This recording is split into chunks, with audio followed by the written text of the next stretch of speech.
Greetings, hello, shalom. Much love to you all. I hope you guys are having a fantastic week. I hope that you guys are truly embracing yourself into the word of our Creator. And I hope you guys are looking forward to a Shabbat, because it is one of these appointed times that as we get through the middle of the week, as those who get through Wednesday often say hump day. Well, once we make it through that day, then here we are, and we're still grinding, and we grind hard, and we put everything that we have into it, and we make it to a Friday, which is a preparation day, which is the sixth day. It's not actually called a Friday. Those are all the pagan names that we have been given and been delivered. But what we have before us, guys, is an opportunity right now to seek our Creator where He's able to be found. And if you don't know where He's able to be found, He's able to be found in the first 5 books of Scriptures, because inside of these first 5 books of Scriptures, you're going to learn all of the qualifications and all of the aspects and all of the attributes and all of the describing features of our Creator. You will see by His ways and His actions and the things that He does as He walks among His people. And we learn how we are to operate. We learn how we are to be as a citizen inside of a community. We learn how to be a citizen inside of the kingdom to come. We learn about a different group of people. And in fact, our Creator hasn't just given us these words, but He's also given us a promise of a covenant. A covenant is something that all of us, if we don't have a lease agreement on our house or some sort of way to know that month to month that, they might just be kicking us out, we need some sort of guarantee that if what we do based upon what the Scriptures say, that it will yield to us what the promises are. And our Creator has given this to us. He gave it to us in Jeremiah 30 and 31. He gave everybody a covenant to begin with. He gave all the children of Israel a covenant. He said, if you will follow me, obey my commands, I will be your Elohim and you will be my people. Now, there's no bloodline in this. There's no Jew or Gentile to any of this.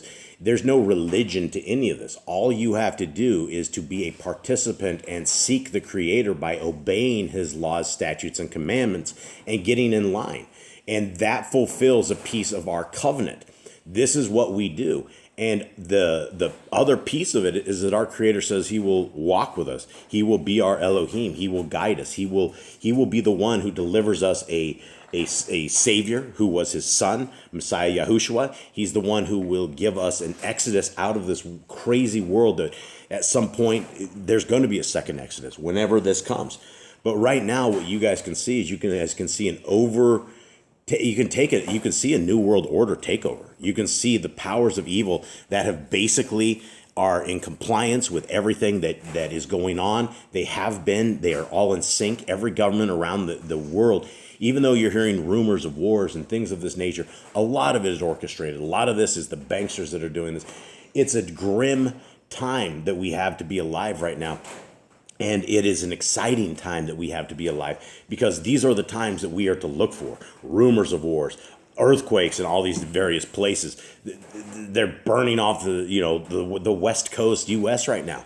It is obviously orchestrated events that are happening worldwide, where they're completely decimating and taking out entire locations, and they say it's all natural. Oh yeah, it's all natural. Don't worry.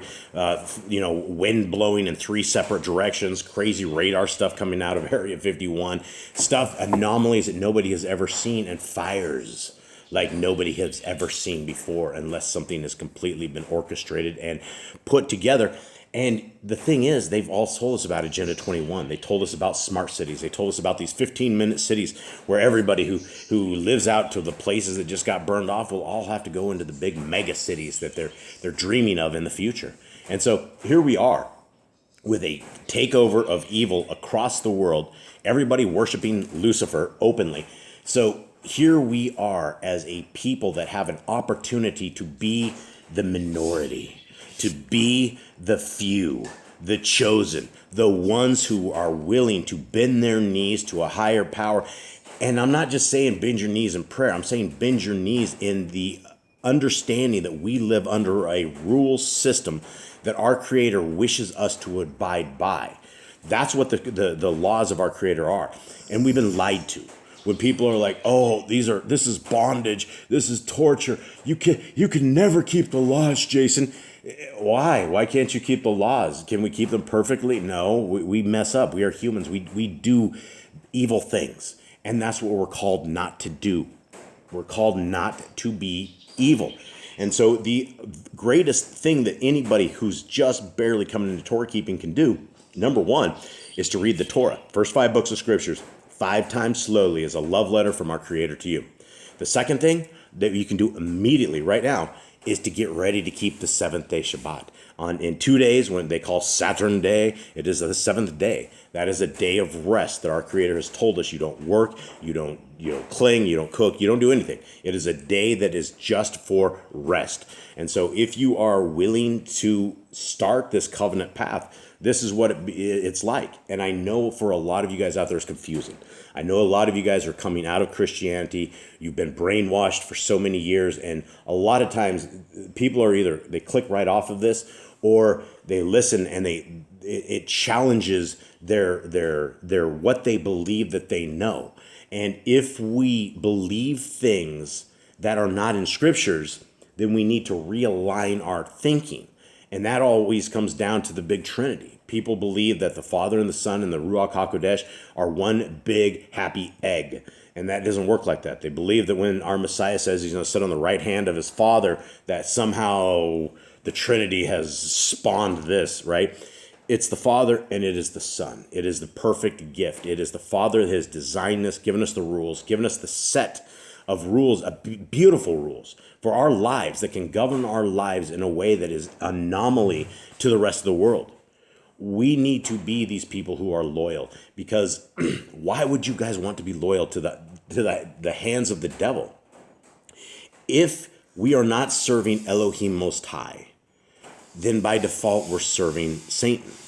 If you have no moral guide for life, you don't care about the laws at all, why would our Creator give a rip about us? Why would he has given us so many blessings and so many amazing abilities that we can simply do so many things here as humans. And to give back just a scrap of loyalty by doing the things that keep us alive, why wouldn't we? Why wouldn't we want the knowledge that are found in these books? Why wouldn't we want the knowledge that is found in the Apocrypha?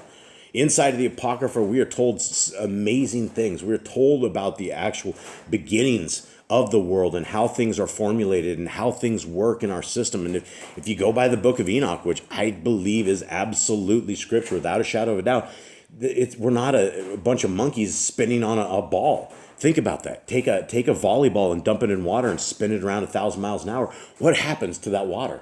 It would fly off, right? So guys, the lies that we have all inherited, that we have all been deceived with, we need to go back to scriptures, and we need to realign everything we know with scriptures. And there's so many man-made traditions that I used to believe, and the things that literally had me on the road to hell. It was over. If our Creator had not spared myself and opened my eyes and made me not lazy so I'd start reading the scriptures myself, that's what it was all about. I was being led by people in these fake religions, in these satanic religions. Any religion at all, I believe, is satanic. Anything that changes the day of worship, anything that lets all food be made clean, anybody that's worshiping in a temple that has the phallus of Nimrod on top of it, that's all satanic, right? That's where you might go in there with the best of intent. You might get this feel-good feeling. But I'm telling you, the devil and the demons can give you guys all of those same great feelings. And you can think that you're really in some ordained place as you're just living in sin, because these guys will bless you, right? The demons will absolutely bless you. You will be... They want you content. They want you where you are, because they don't want you to change your way, because if you are a Christian that's just doing what Christians do and believe that all you have to do is ask Jesus into your heart, and the friendly Jesus and Paul will have you completely saved, that's the road to hell. None of that stuff is legit when it comes to scriptures. Now, this is Yah Scriptures. This is the greatest English translation that you will find anywhere, and I have not been challenged on that statement.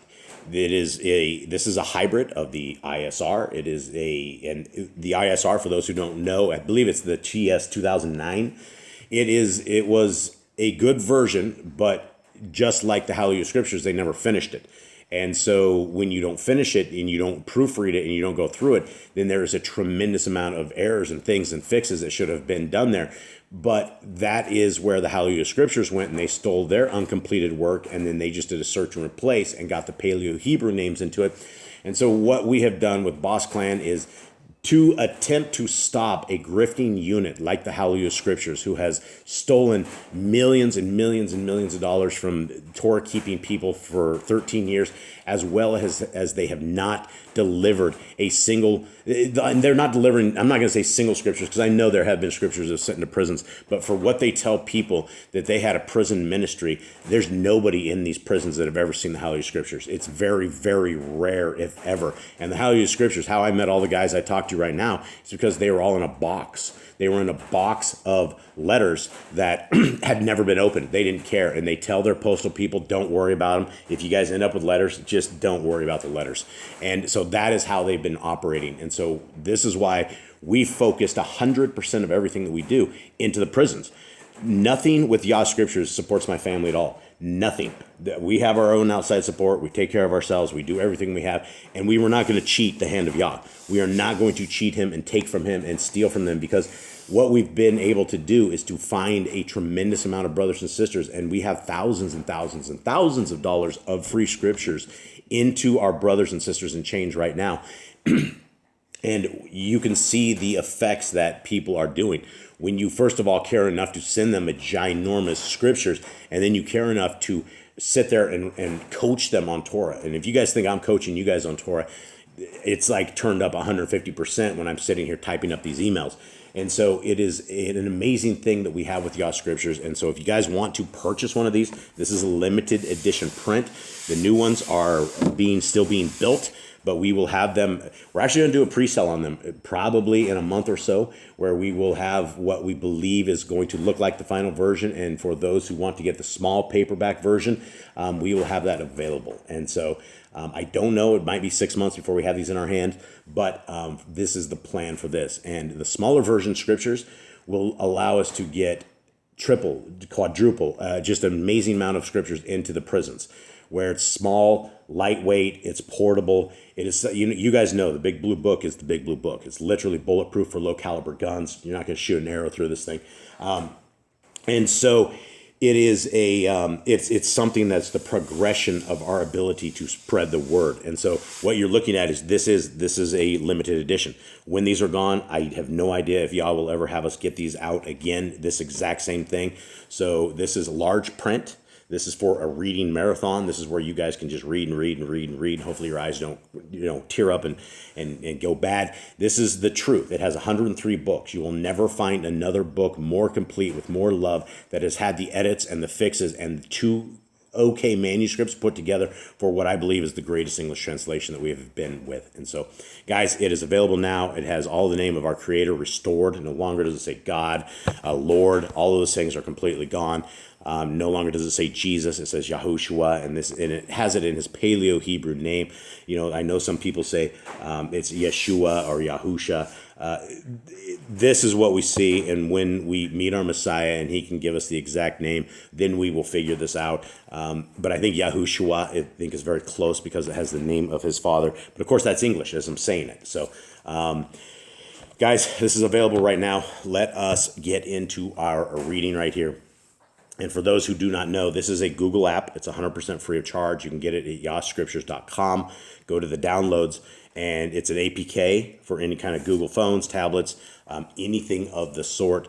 It is there, free of charge, everything, including the PDFs. And you guys, you don't have to buy the books. All of the downloads are absolutely free of charge as well. So you only need to get the books if you want the book, and if you want to help us help these brothers and sisters in chains. And it is a very amazing time that we are in. Okay, so here we are. Book of the Nazarene, Khalidi. This is the very last book in Yah Scriptures. And what we're getting stories of, as we're getting stories of our Messiah as he's cruising around, as he is thronged by people. He is he's a celebrity. He's beyond a celebrity. People come from all over. People break through the roofs to lower people down. They will literally carry a paralytic guy up on top of a roof somehow, however they did it, and be able to, he is such a leader, which is why he is so dynamic, which is why this is such great news that we have somebody that is so amazing as the future leader of the kingdom to come. This is who we want. We want the Son of the Most High, who was with his Father before creation, that knows the Torah better than any of us could ever know the Torah. And that's who's going to be guiding us. That's who, when we have this wrong, when we have our calendars wrong, when we are mixing Shabbats up and doing weird things that we shouldn't be doing, he's going to guide us. But the point is that we should be doing the appointed times. We should be doing the feasts. We should be doing the festivals. We should be doing Shabbats. And we should be keeping all of the laws, statutes, and commands, which are super, super easy to keep. Okay, here we go.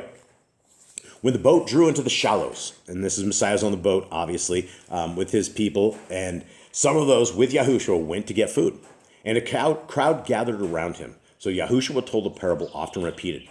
A sower went into his cornfield carrying seed in his apron, and he scattered it about, so some fell in the open and was eaten by the birds. Other seed fell on stony ground and sprouted quickly, but as it could not put down roots, it quickly withered. Some fell among thistles, where it was smothered before reaching maturity. Still others fell on good ground, and having ripened, produced a bountiful harvest. Now, we've heard this before. We have heard this where there's seed on the rocks. We haven't heard particularly that there's a guy with an apron and carrying corn, which is why Messiah says that all of these parables can be retold over and over and over as long as the point is the same. And so let's figure out what the point of this is. This parable is simple to understand, and I will explain it to you. I am the sower, and the seeds are my words. Some of you standing here in the open, listen, but close your heart to the message. With you, my words are like the seed eaten by the birds. With others, my words are like the seed falling on stony ground. For though they receive them hopefully, they are weak-willed and shallow-minded. Thus, when their belief is tested, they give way immediately. Still others receive the words, but the message is like the seed sown among thistles. They hear and understand, but because of their daily cares of a craving for worldly things, the words of the message become overgrown and perish. Lastly, there are those who hear the words of the message and welcome them. It is these that the bountiful harvest is produced. So this is some incredible stuff, right? This could be all of us. And a lot of us have spouses that are like this. A lot of spouses are very, very, they number one, a lot of us were all just pagans. We're all just straight up raging Gentiles when we came into Torah. And being a Gentile is not a good thing. That's why it's like when the Christians are like, oh, the Gentiles will be saved. There's no place in there that ever says that the house of Gentile is saved from anything. In fact, it says quite the opposite. If you want to be a Gentile, that means you're not in covenant with our Creator. It means you're doing what the world does. And so we're called to come out of her. But we've had people before, I especially remember a guy down here in the sticks of Panama, that he was an English-speaking guy, and we were setting up some internet thing or something for him. And I started talking about Torah, and he and his wife just completely came into it, and they started going into our Shabbat service for a couple of weeks. But there came an issue where they had to choose between letting the kid play soccer on a Shabbat and basically cutting the kids off from the stuff they love, or serving the Most High. And it looked like a big battle inside of that family was ensuing. And I didn't know what to say. I mean, obviously, I'm going to say, yeah, I mean, it sucks that we can't be part of the world, that we can't play soccer with the things. But, nobody's going to play soccer on Sunday. The Catholicism world, you're on Sunday service. This is the holy day of the pagans and the Gentiles. They're not going to mess up their holy day. So he and his family, I'm pretty sure they drifted completely away. And they saw the Torah, they understood the message, they were just blown away. They had been waiting for this moment that some guy actually knew what in the heck he was talking about, and it was all about scriptures. And I believe they are gone. I believe that the world has, the daily cares, the craving for the worldly things, the kids and the wife. That everybody wants something. The kids want something to do. If you're not enrolling your kids in the Gentile ways, then the kids, somehow you're an outcast. And guys, my kids were homeschooled like all of their lives, and they are articulate. They are brainy. They are everything that everyone's like, oh, you got homeschooled kids. You're gonna have some issues. Right, and never did. And in fact, I mean, they go out and they talk more than the regular people, and they're far more articulated than a lot of the people. So, I got off on the weeds here. Speaking of weeds, so guys, this is a message for all of us. This is something that all of us need to understand and take into an account. And I think I'm actually going to leave on this because I think this is a huge point that we should all understand is that all of us are these seeds, and we can either die or get eaten up by the birds, or the world can take us away. These are the words of our Messiah, who knows how humans operate and knows everything about all of us, how we work, how we operate. Guaranteed he was hanging out with his pops when his pops was designing the humans and putting all this stuff together. I'm sure Messiah is a spitting image of his pops. I'm sure he is. I'm sure he's like you wouldn't want to debate this guy. You could see it throughout all of the Torah. Everybody that ever debated Messiah ended up getting burned. The Sadducees and the Pharisees couldn't do it. I mean, to the point that his words cut like iron, that these guys had to run a ruse and get him set up and take him out because they could not challenge him when it came to scriptures. And that makes a very, very good leader for us. That gives us very much hope in this fallen world. So all we got to do is just keep on keeping on. We need to roll with this Torah, need to roll as a covenant people. We want to be that anomaly. Most don't make it. Let's look real quick at Matthew for those that I still have with me. I love this book, and I love this chapter. This is just an incredible chapter.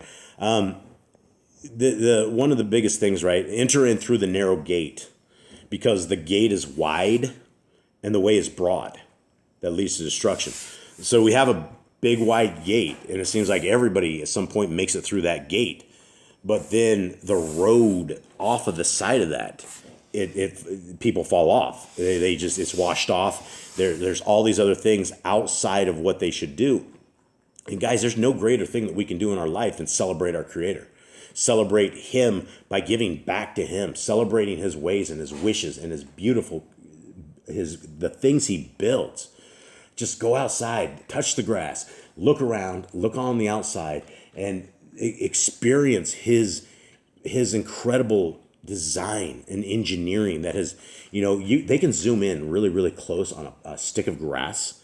And if you go like to 3,000 millionth of something, the blade of grass has like this little smile. It's this little smiling blade of grass. It's the craziest thing. And you look at this kind of stuff and you're like, wow, this is the way that nature has made everything. The way, not nature, the way that Yahuwah has made nature in every last detail, all the way down to the stuff we can't even see. And guys, that's where a lot of the things live. Little itty bitty tiny things. Guys, I've said this before, but our Creator has created over 1 trillion things that breathe like we do at the same time. Things that are living, breathing, working in an incredible ecosystem. This is an accident. This didn't just happen. This is an incredible design. Like if you saw birds that got so fat they couldn't fly, that'd be one thing. But everything around us has a point and a purpose, and there's nothing that is just broken. The human body is extremely well engineered. Everything around us is. And so that is more reasons that we need to get in line and we need to serve a power that is able to deliver such a good thing. If somebody's able to engineer such a good thing and he says, I wish you that you would go in this direction. I wish that you would keep the Torah for all generations. That's a really good idea. This guy's really smart. I think we should get in line with him because as humans, we're not that smart. Now, most don't make this, right? So we have a big gate when everybody gets in through the gate, but then there's that part that leads to destruction. And then it goes on and it says, there are many who enter in through it because the gate is narrow and the way is hard pressed, which leads to Kai. and there are few who find it. And that word kai is life, because the gate is narrow, right? So we have a narrow gate. It's kind of an oxymoron here, right? But in the scheme of things, we have a gate that's wide enough to get everybody through, but there's a wider path that leads to destruction. And the point that I'm trying to make on this thing is it says there are few who find it. If you look at the Christians, who there's billions of them, and the Catholics and all these other religions, everybody has salvation. Everybody has found salvation, but nobody's salvation is leaning based upon the words of our Creator. And this infuriates the Christians, because they're like, oh, you can't be saved by your works. Well, James very much clearly talks about, well, your faith is your works. You're showing what your faith is. You're loving your neighbor. You're being proactive. You're being fruitful. You're doing all the things of the Torah. And that's what the Torah is. The Torah isn't something that we just know. The Torah becomes a lifeline to us. It becomes how we operate, how we do things, how our attitude has to be conformed to. Guys, there's a lot of things. And if the scriptures say there are few who find it, if Messiah himself says there are few who find it, we got to be those guys, right? We want to be those guys. And I've never found another religion that values things, right? Even, Muslims, they don't have a Torah like this. They don't have the words of our Creator. And for those who say that works won't save you, how did Abraham, Isaac, and Jacob ever make it out, right? Was it because they were being rebels and disobeying the word of our Creator? Or did he accept them and their lines and their genealogy because of their actions, because of this? And did he not bless them, and has blessed all of them, right? And so here we are, and with a way in our world that we can either go to the good way, or we can go to the way of the world. And I see the way of the world. I see the state that we are in. It's terrible. I don't want to be here. I would much rather be in some place that people keep the Torah. If everyone around us kept the Torah, if we lived in a Hebrews 8 world, I am longing for this world. Father, please get us to the Hebrews 8 world. All right. Much love to everybody out there. Hope you're good. I'm out.